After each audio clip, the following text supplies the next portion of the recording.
Shalom, shalom, soyez bénis les princesses de l'Éternel. Je viens aujourd'hui vous donner mon témoignage sur le voile. Lorsque j'ai reçu cette révélation sur le port du voile, j'ai tout de suite obéi, parce que cela m'a semblé être une évidence. 1 Corinthiens 11, le verset 4 à 5 nous en parle. Je me suis dit, c'est normal, et en plus, ce n'est pas grand-chose de mettre un voile au moment de la prière. Cette réflexion m'a fait penser à Marie, la mère de Jésus, qui est un modèle d'humilité et de soumission. La parole dit dans 1 Pierre 3 au verset 6 que nous sommes les descendantes de Sarah. Référons-nous donc aux filles de Dieu dans la Bible. Anne, Élisabeth, Léa, Rachel, pour ne citer que celles-là. Genèse 24, le verset 65 nous donne l'exemple de Rebecca. Quand j'ai reçu cette révélation, le Saint-Esprit m'a beaucoup aidé. Parce que dans les débuts, j'oubliais souvent de me voiler pendant mes moments de prière. Alors le Saint-Esprit me le rappelait tout de suite. Et là, je me levais, j'attrapais mon voile et je me couvrais la tête.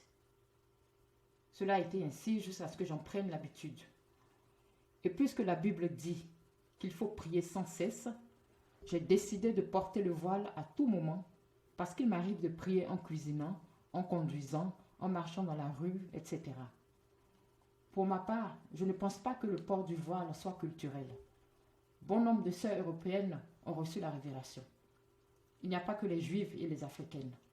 La Bible dit, dans 1 Corinthiens 11 au verset 5, et je lis la parole de Dieu au nom puissant de Jésus, « Toute femme, au contraire, qui prie ou qui prophétise, la tête non voilée, déshonore son chef. C'est comme si elle était rasée. Toute femme, c'est très clair. 1 Corinthiens 11 au verset 13 nous dit, et je lis la parole de Dieu au nom puissant de Jésus, « Jugez-en vous-même. Est-il convenable qu'une femme prie Dieu sans être voilée ?» La parole est claire, mes sœurs. Ce n'est pas du tout convenable qu'une femme prie Dieu sans voile. Bien-aimée, princesse de l'Éternel, je t'encourage à aller sur tes genoux. Va poser la question à Dieu. Il donne des réponses. Dieu nous répond quand on cherche véritablement et sincèrement à lui plaire. Soyez bénis, soyez fortifiés. Je suis votre sœur Marie-Victoire. À bientôt pour d'autres vidéos. Shalom.